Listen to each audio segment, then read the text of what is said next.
Kita lanjutkan dengan identitas logaritma yang selanjutnya. Mungkin ini bakalan jadi identitas logaritma yang paling penting.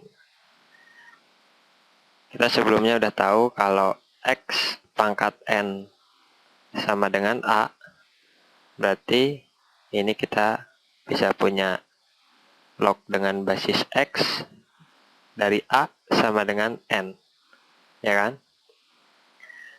Nah, kita juga bisa ganti ini N ini dengan ini kan N ini kan sama dengan X log A kan?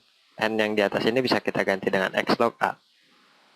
Jadi X pangkat N kita bisa ganti jadi X pangkat X log A sama dengan A. Ya kan? Saya cuman ganti N-nya ini dengan yang ini. Nah, sekarang saya perlu ruang yang agak lega, jadi saya tulis ulang tapi kayak begini. Ini sama dengan A. Saya cuma tulis X pangkat X log A sama dengan A gitu. Saya bisa pangkatin ini X pangkat X log A ini dipangkatin lagi. Jadi dipangkatin oleh 1 per X log A. Logaritma dengan basis X dari A. Yang ini juga bisa.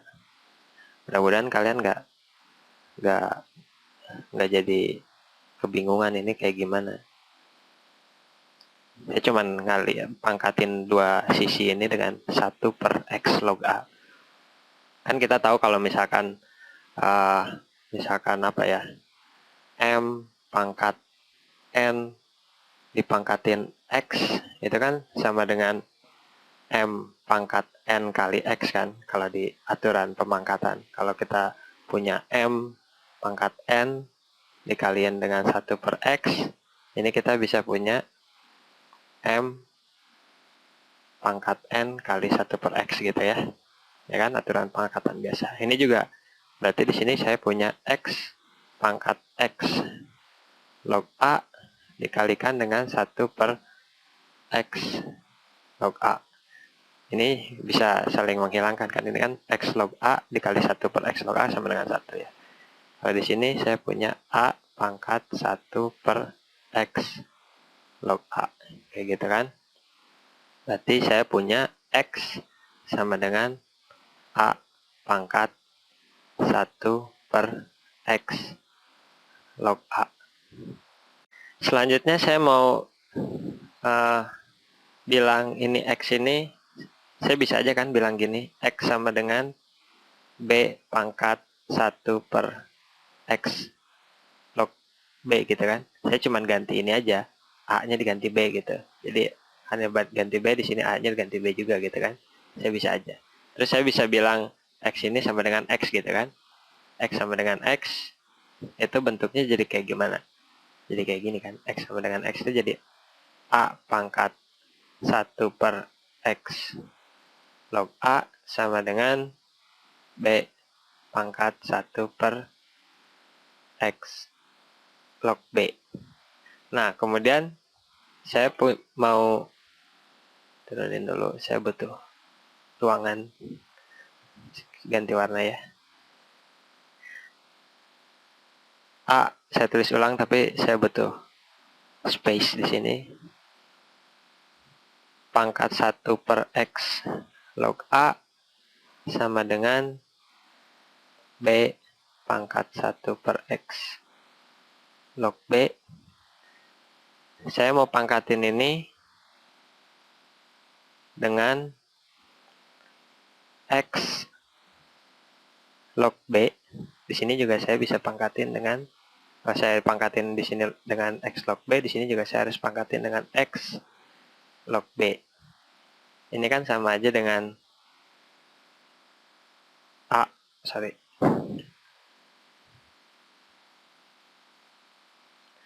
pangkat 1 per X log A kali X log B kan, sama dengan B pangkat 1 per X log B dikali X log B.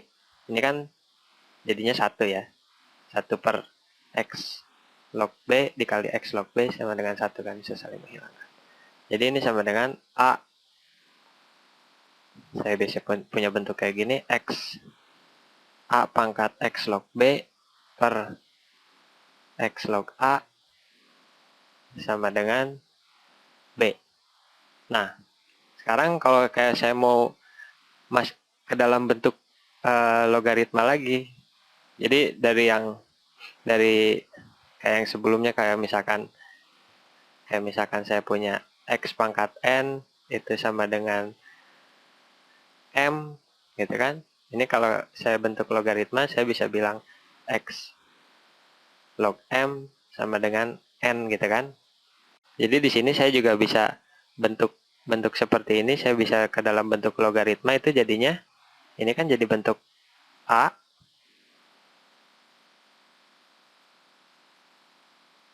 log B sama dengan X log B per X log A, ya kan?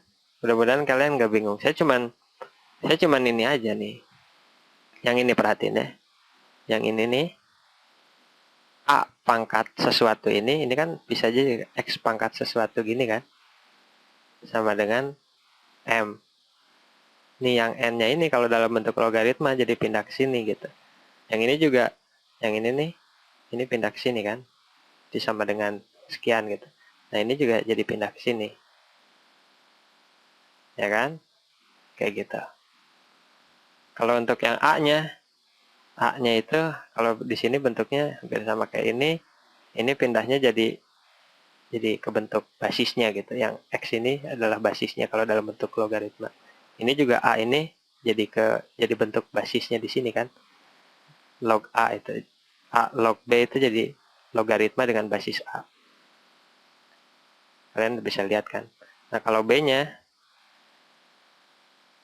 ini sama kayak M-nya ini, M itu pindahnya jadi ke sini, yang B pindahnya jadi ke sini. Mudah-mudahan kalian bisa lihat. Nah, ini jadi acak-acakan, jadi saya tulis saja lagi nih. Ini adalah identitas logaritma yang kayaknya paling penting itu, atau paling berguna ini ya. A log B itu sama dengan X log B per X log A. Kenapa paling berguna? Soalnya kayak kalau kalian pakai kalkulator gitu ya, pakai kalkulator tuh nggak ada, yang ada tuh cuman bentuk logaritma basis 10 kan, cuman ada logaritma basis 10. Jadi kalau misalkan saya tanyain 7 log 3 gimana, ini kalau pakai kalkulator susah ngitungnya, nggak ada kayaknya untuk masukin 7 logaritma berbasis 7 itu nggak ada. Tapi kalau misalkan kalian pakai kalkulator, karena itu basisnya 10, kamu bisa tinggal 10 log B atau 10 log 3 dibagi dengan 10 log 7 gitu. Jadi 7 log 3 atau logaritma berbasis 7 dari 3 itu berapa? Kalian pencet aja log 3 dibagi dengan log 7, pencet tombol log, terus masukin 3 dibagi, pencet tombol log, masukin 7. Kalian dapat hasilnya. Sekian, terima kasih. Nanti setelah ini nanti kita bisa bahas lagi ya. Kita bisa lakukan latihan soal mengenai yang menggunakan identitas logaritma ini. Terima kasih. Sampai ketemu di video selanjutnya.